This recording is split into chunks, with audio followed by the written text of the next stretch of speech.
दुनिया में कुछ लोग ऐसे होते हैं जो सच, सच्चाई और हक के सबसे बड़े दुश्मन बन जाते हैं।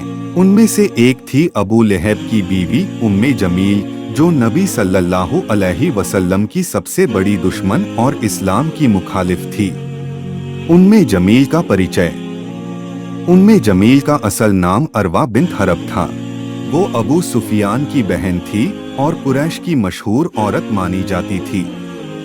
अपने शौहर अबू लहब के साथ मिलकर उसने नबी सल्लल्लाहु अलैहि वसल्लम का मजाक उड़ाया, तकलीफ दी और इस्लाम के रास्ते में रुकावटें डाली। दुश्मनी की शिद्दत। उम्मे जमील अपने घमंड और नफरत की वजह से नबी सल्लल्लाहु अलैहि वसल्लम के रास्ते में कांटे बिछाती थी। जब नबी सल्लल्लाहु अलैहि वसल्लम इस्लाम की दावत देते तो वो लोगों को रोकती और उनके खिलाफ जहर फैलाती। कुरान में उसके बारे में अल्लाह ने फरमाया, और उसकी बीवी भी जो लकड़ियां ढोया करती थी। यह इसलिए कहा गया क्योंकि वो भी अपने शौहर अबू लहब की तरह इस्लाम के खिलाफ आग भड़काती थी। अल्लाह ताला ने कुरान की एक पूरी सूरह अबू लहब और उसकी बीवी पर नाजिल की।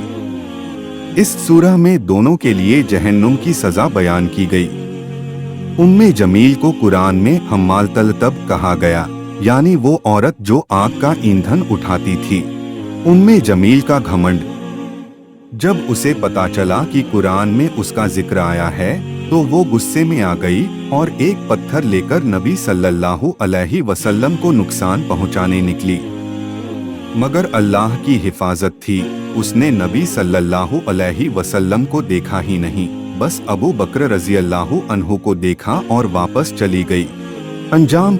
उम्मे जमील की जिंदगी तकलीफ और ज़लीली में गुजरी।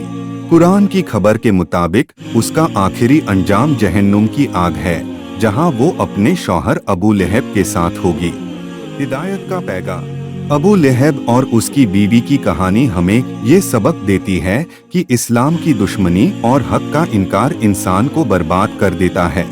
चाहे वो कितना भी ताकतवर, मालदार या इज्जत वाला क्यों न हो, आखिरत में सिर्फ ईमान और नेक अमल ही काम आते हैं।